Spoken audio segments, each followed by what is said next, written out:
Olá, meu amigo e minha amiga concurseira. Começamos hoje então uma etapa nova aí com relação aos nossos estudos de direito constitucional. Vamos começar a falar a respeito da administração pública. Eu peço aí que você deixe seu joinha já, para não esquecer depois. Esteja também comentando no vídeo, caso tenha qualquer tipo de dúvida aí, sugestão, elogio, crítica também, que sempre ajuda a gente a crescer cada vez mais. Então, vamos seguir aí para a aula e bons estudos para você.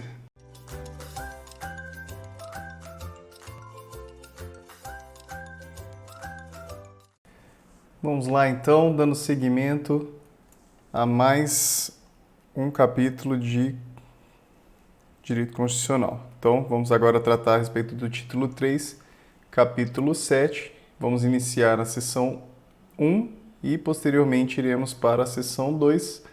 Então, a respeito do que trata o capítulo 7. Capítulo 7 do título 3, ele trata a respeito da administração pública. Então, temos aqui um tópico que vai ajudar você tanto para direito constitucional quanto para direito administrativo. A administração pública, seção 1, trata a respeito de disposições gerais. Inicialmente, temos que compreender a administração pública. Ela pode ser vista sob dois aspectos. Tanto o aspecto material quanto o aspecto formal. Inicialmente, quando tratamos de administração pública no aspecto material, estamos tratando das atividades que a administração pública exerce. Atividades. Quando tratamos sobre o aspecto formal, estamos tratando sobre a forma como ela se organiza, a organização dela. Quando falamos sobre administração pública de uma forma geral, ela pode abranger tanto então essas atividades que têm a ver com, por exemplo, poder de polícia, pode ser um poder de polícia administrativa, que tem a ver com conceder licenças, conceder permissões, nesse sentido, fiscalizações também sanitárias. Podemos também estar falando sobre serviços públicos,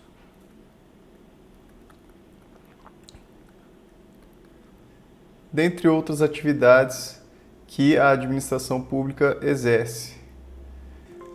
Quando falamos sobre o aspecto formal, estamos falando sobre organização.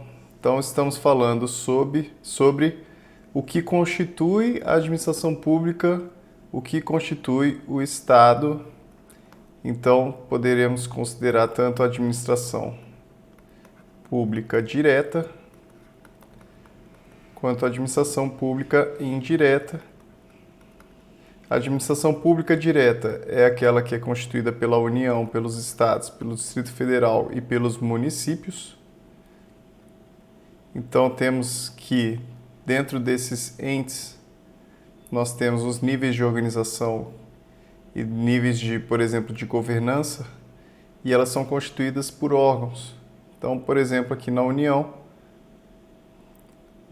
nós temos que ela possui como um órgão do Poder Executivo máximo a Presidência da República. Presidência da República. Então, seria aqui um exemplo de um órgão que constitui a União. Dentre outros, né? Nós temos os ministérios, temos, dentre outros, né? Diversos órgãos aqui da União. Agora, com relação à administração indireta, são entes, então, com personalidade jurídica própria. Então, essa é uma característica, personalidade jurídica própria, que é dissociada dessas da administração indireta.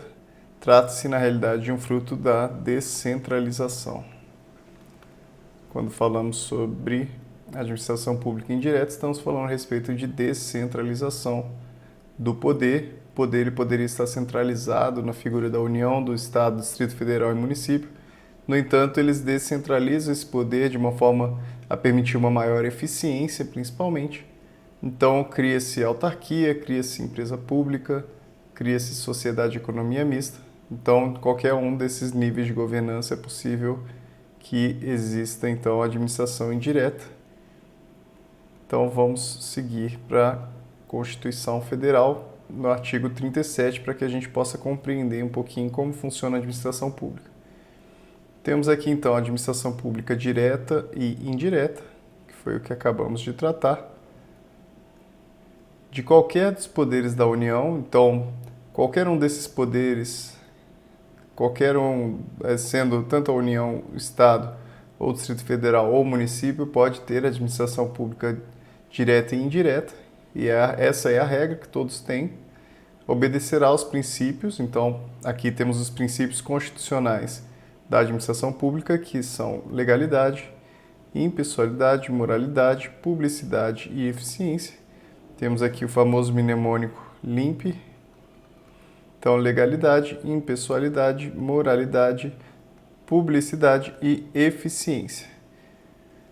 Então, ok, esses são os princípios da administração pública. Constitucionais expressos. É claro que, ao longo dos artigos, nós temos outros princípios, no entanto, são princípios implícitos. Os cargos, empregos e funções públicas são acessíveis aos brasileiros. Então, primeiro aqui, aos brasileiros, a regra então é que precisa ser brasileiro nato ou naturalizado, que preencham os requisitos estabelecidos em lei, assim como aos estrangeiros. Então, é possível sim que os estrangeiros também tenham cargos, empregos e funções públicas, no entanto, é preciso que eles tenham esses requisitos aqui que são previstos na lei. Então, não é todo estrangeiro que vai poder trabalhar dentro de um cargo público, por exemplo. Tá? Atenção aqui que cargo não é sinônimo de emprego, que também não é sinônimo de função pública. O cargo ele tem um caráter definitivo de concurso público, de estabilidade. Emprego ele já é distinto e cargo também é estatutário, tá? Segue então as regras da lei. Agora o emprego ele já é diferente, ele já tem um caráter seletista, ele segue a regra da CLT, em regra não possui estabilidade, tá? Então são essas as situações. Ele possui um caráter de menos definitividade do que o cargo. E a função pública ela já não tem um caráter de definitividade. Função pública é possível então que exista uma função pública sem um cargo público, tá? Agora não pode haver um cargo público sem uma função pública. Então são essas as situações que temos aqui, que um é distinto do outro. No entanto, essa é uma situação um pouco mais específica aqui, talvez isso não chegue nem a ser cobrado na sua prova, mas é importante saber que são situações distintas. E essa situação, então, do brasileiro e do estrangeiro, que essa é a principal cobrança aqui nesse inciso. A investidura em cargo ou emprego público depende de aprovação prévia em concurso público. Então, temos aqui o concurso público, embora o emprego ele seja menos definitivo com relação ao cargo público, ele também possui essa exigência de concurso público. Então, tanto o cargo quanto o emprego público dependem de concurso público, de provas ou de provas e títulos, de acordo com a natureza e complexidade do cargo ou emprego, na forma prevista em lei, ressalvadas as nomeações para cargo em comissão. Então, está aqui exceção ao concurso público. Exceção ao concurso público é o cargo em comissão, declarada em lei de livre nomeação e exoneração. Isso é, a pessoa ela pode nomear de uma forma livre, ela não precisa fundamentar aquela nomeação, e ela pode também, da mesma forma como ela nomeou, ela pode exonerar aquela pessoa de uma forma livre também. Salientar aqui que exoneração não é sinônimo de demissão. A demissão ela é uma punição Já a exoneração não tem esse caráter de ser discricionário aí do gestor público, ele pode tanto nomear como ele pode exonerar, tá? Então não tem esse caráter de punição. Então, atenção, tanto cargo público quanto emprego público dependem de concurso público. Agora, com relação ao cargo em comissão, ele não necessita. O prazo de validade do concurso público será de até 2 anos. Prorrogável uma vez, por igual período. Então, é possível que um concurso público tenha, no máximo, 2 anos mais 2 anos. Isso é o que a Constituição trata aqui. Ele não pode ter mais do que 2 anos mais 2 anos. O que ele fala aqui pode ser também, e como ele diz que é até 2 anos, é possível, então, vermos uma hipótese em que um concurso público tenha validade de 1 ano e seja ainda prorrogável mais 1 ano. Também é possível isso. Seria uma previsão constitucional aí. Durante o prazo improrrogável, previsto no edital de convocação, aquele aprovado em concurso público de provas ou de provas e títulos será convocado com prioridade sobre novos concursados para assumir cargo ou emprego na carreira. Temos aqui, então, abriu lá o edital de provas, constando lá, então, para um concurso público específico. E vamos dizer, então, que aqui nesse edital de provas 1, eu fui aprovado. Fui aprovado naquele concurso. No entanto, durante o período de vigência desse edital, então, digamos aqui que ele ainda está vigente, digamos aqui que a administração pública resolve colocar um edital número 2, durante a vigência ainda desse daqui, sem ter ainda me nomeado, tá? Ainda não me nomeou, eu não tomei posse no meu concurso. Ele solta lá o edital 2. Nesse edital 2, temos lá os aprovados. No entanto, esses aprovados, eles podem tomar posse antes de mim? Não, tá? Não podem. Somente após, então, terminar a vigência desse primeiro edital, ou então eles chamarem todos os aprovados aqui desse edital. Essa, então, é a situação. E, inclusive, se a pessoa já tiver sido aprovada no concurso público anterior e for aberto um novo edital e não forem chamados essas pessoas aprovadas no concurso anterior, existem muitos mandados de segurança nesse sentido, exigindo que a administração pública nomeie essas pessoas que foram aprovadas no concurso anterior, já que não faria sentido a administração pública abrir um novo concurso, sendo que já possuía aprovados para aquele concurso dentro das mesmas vagas. Então, se havia vaga, por que não nomeou as pessoas que haviam sido aprovadas no outro concurso? Então, é isso que ele está falando aqui, que durante esse período, aquele aprovado em concurso será convocado com prioridade sobre novos concursados para assumir cargo ou emprego na carreira. As funções de confiança, temos aqui então aquilo que tratávamos, uma função pública, pode ser uma função então sem um cargo público, uma função de confiança, por exemplo, ela pode ser relacionada a um cargo público ou ela pode não ser relacionada a um cargo público. Exercidas exclusivamente por servidores ocupantes de cargo efetivo e os cargos em comissão.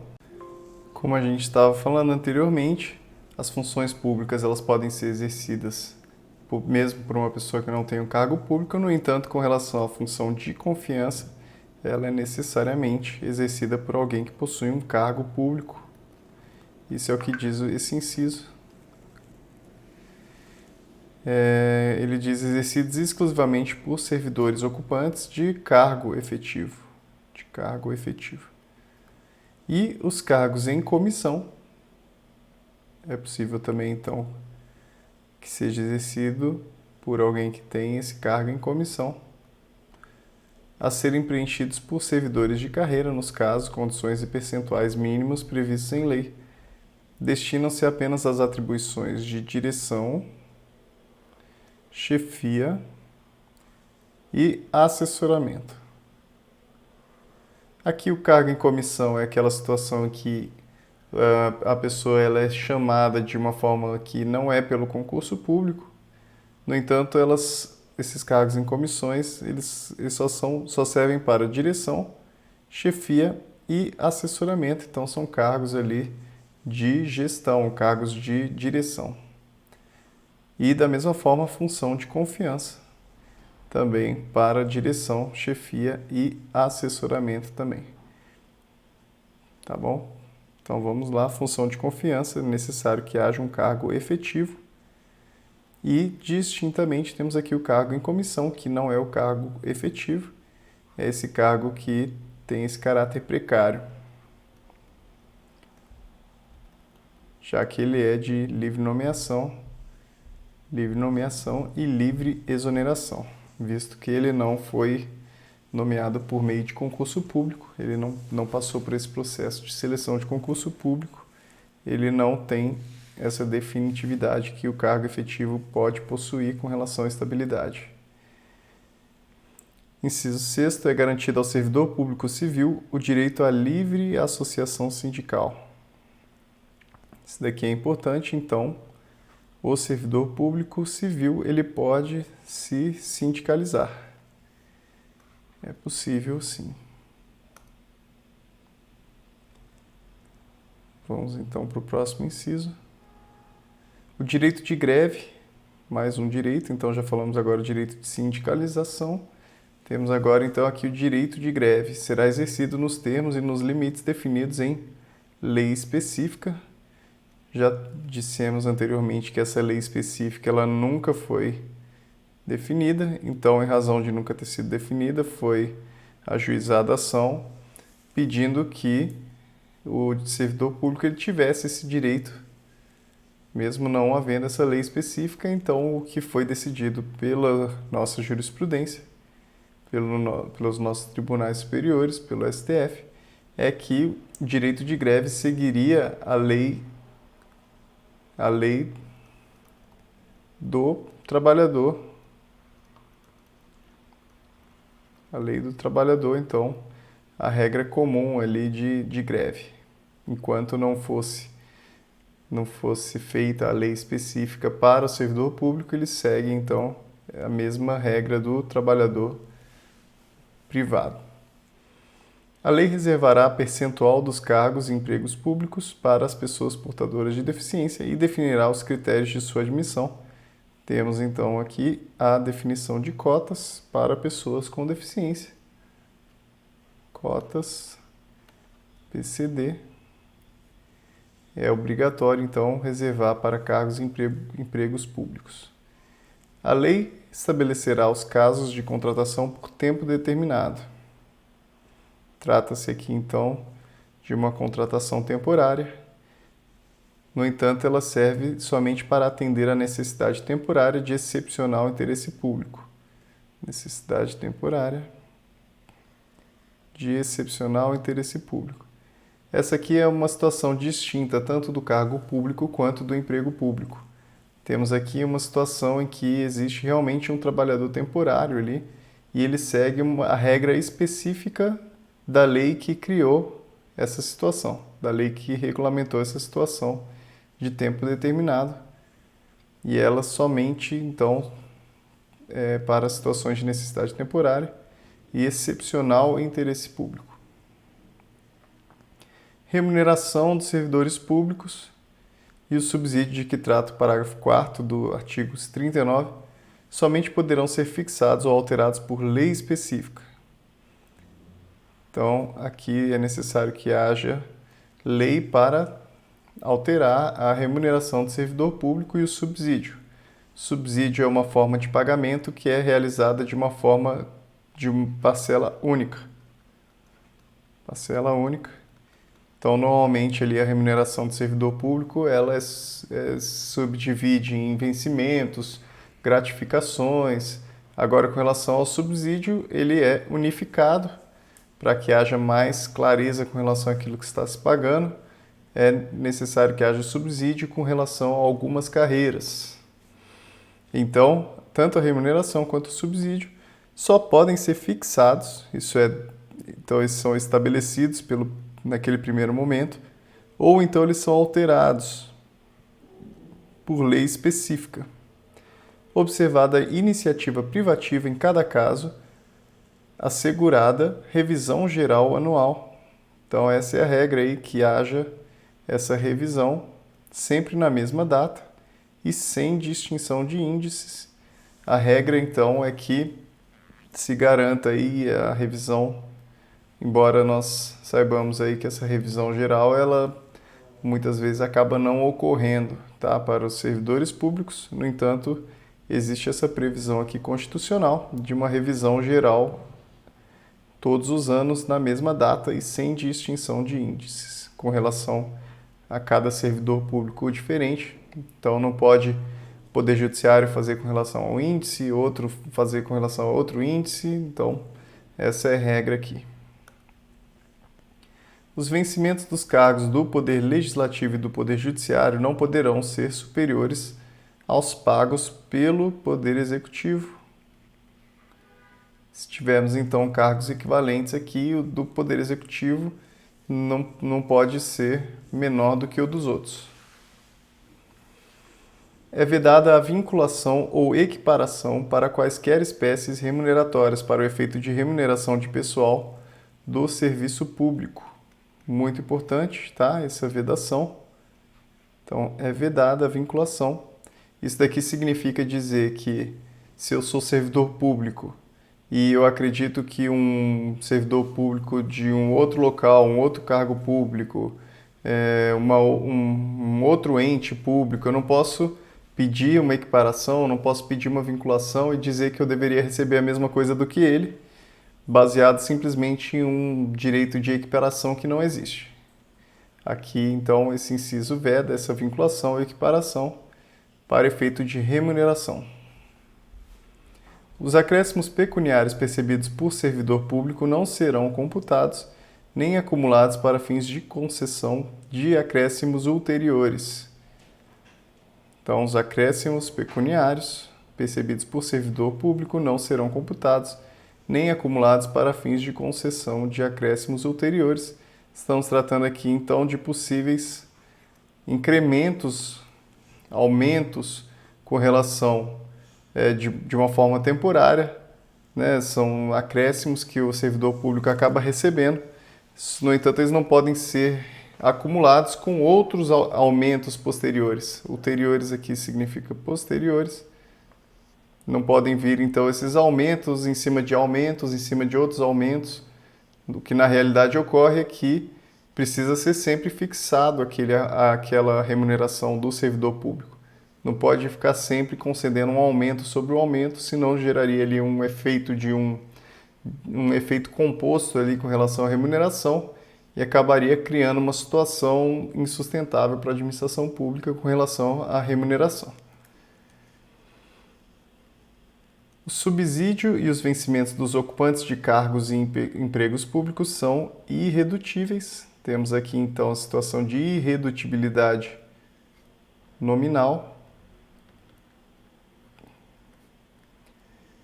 ressalvado o disposto, né, nesses incisos e artigos seguintes aqui. O que está tratando aqui é a respeito de irredutibilidade nominal. Isso significa dizer que ainda que a inflação esteja muito alta, a inflação pode estar muito alta e não ter talvez aquele reajuste que seja o suficiente ali para manter o poder de compra, o poder aquisitivo, ele não estaria infringindo então esse inciso 15, porque o que se garante aqui é uma irredutibilidade nominal. Então aquele valor, digamos que a remuneração o vencimento está ali em R$5.000, esse valor de R$5.000 ele não pode ser reduzido, não pode vir uma lei e dizer esses R$5.000 agora passam a ser R$3.000. Não pode vir isso, porque existe essa garantia de irredutibilidade. No entanto, é possível sim que a inflação ela acabe corroendo esses vencimentos. E nós temos visto que acaba acontecendo muitas vezes isso, com relação aos vencimentos do servidor público. Então, terminamos por aqui a aula de hoje e na próxima aula nós continuamos a partir desse ponto aqui. Se você gostou da aula, deixa o seu joinha que nos ajuda bastante também. Se tiver qualquer tipo de dúvida, comentário também, deixa aí no... Não esquece de deixar aí então seu comentário, tá bom?